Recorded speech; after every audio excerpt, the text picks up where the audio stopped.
Welcome to my YouTube channel. Let me take you on a journey, a story that might just change how you see your time. In a quiet village surrounded by green hills and echoing winds lived a young boy. A curious soul, the young boy had a habit of spending his days wandering the fields, chasing butterflies, and skipping his studies.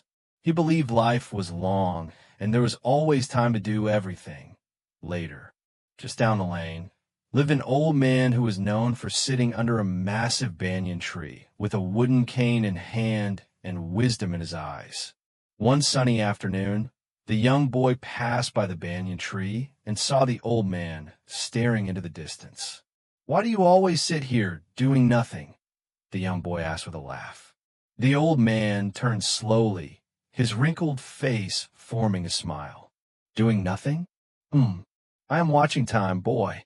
Watching how it walks away from people like you." The young boy furrowed his brows. "Time? I have plenty of that. I'm just a kid. I can do everything when I grow up." The old man chuckled softly. "That's what I thought too when I was your age. But let me show you something tomorrow morning. Come here at sunrise." With a shrug and a grin, the young boy agreed. He didn't think much of it. Just another old man's tale, right? But something in the old man's eyes felt different, like he had seen the world through more than just age. That night, the young boy couldn't sleep well.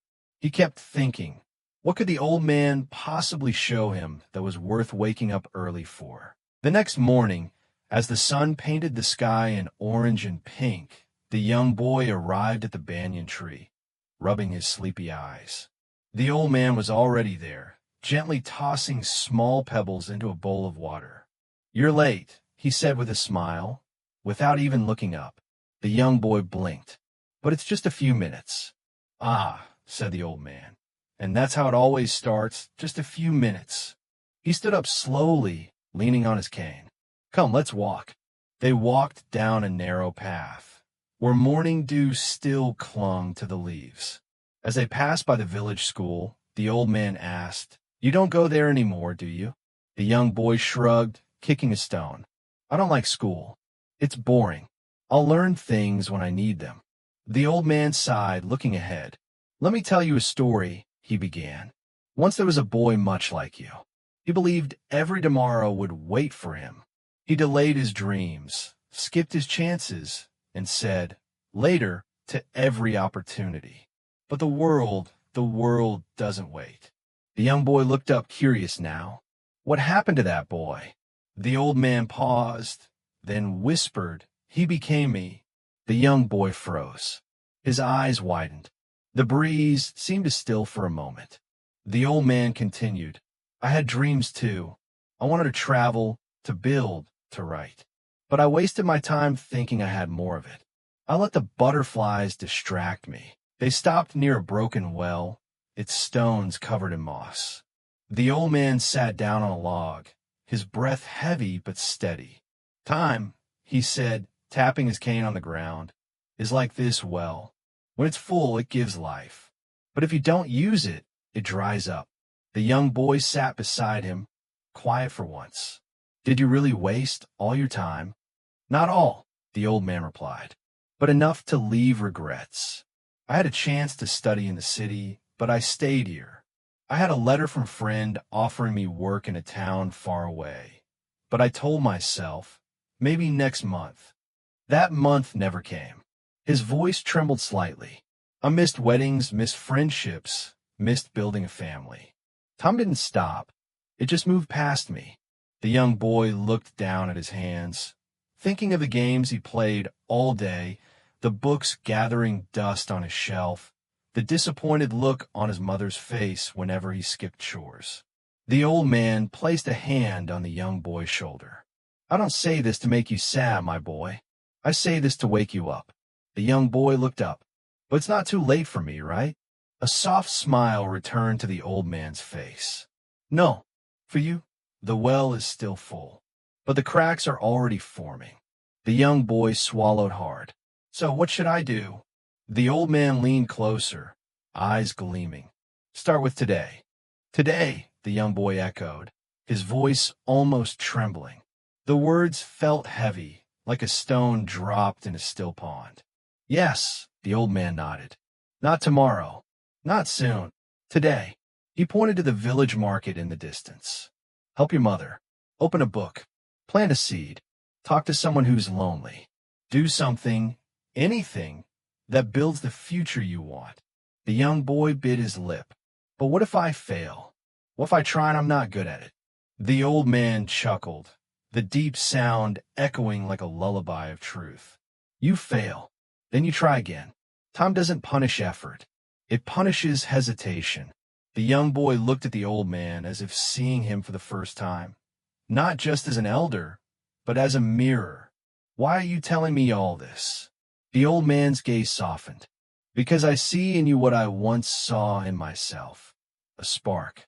I want to protect it before the wind of laziness and delay blows it out. They sat in silence for a moment, only the wind whispering through the leaves above. Then the old man reached into his pocket and pulled out an old folded letter. The paper was yellowed, the ink faded. This was my opportunity, he said, handing it to the young boy. I've kept it for 50 years. Read it when you're home. The young boy held it gently, as if it were glass. Thank you, he said quietly. The old man nodded. Now go. The sun is rising, and so should you. The young boy walked home slowly, each step heavier than the last. The letter in his hand felt like a ticking clock. Back in his room, he unfolded it. The words were simple, yet powerful. An invitation for an apprenticeship in a printing press in the city, dated 50 years ago. His hands trembled. The old man could have been someone big. A writer. A thinker. Someone people remembered. That night, the young boy didn't play with his friends. He sat near his window, thinking. The stars above blinked like reminders. Every second counted. The next morning, for the first time, he woke up before the sun. He helped his mother in the kitchen. He opened his school books. He wrote down dreams he had forgotten he carried. When he met the old man again, the old man noticed the change. You're walking differently, he said. The young boy nodded.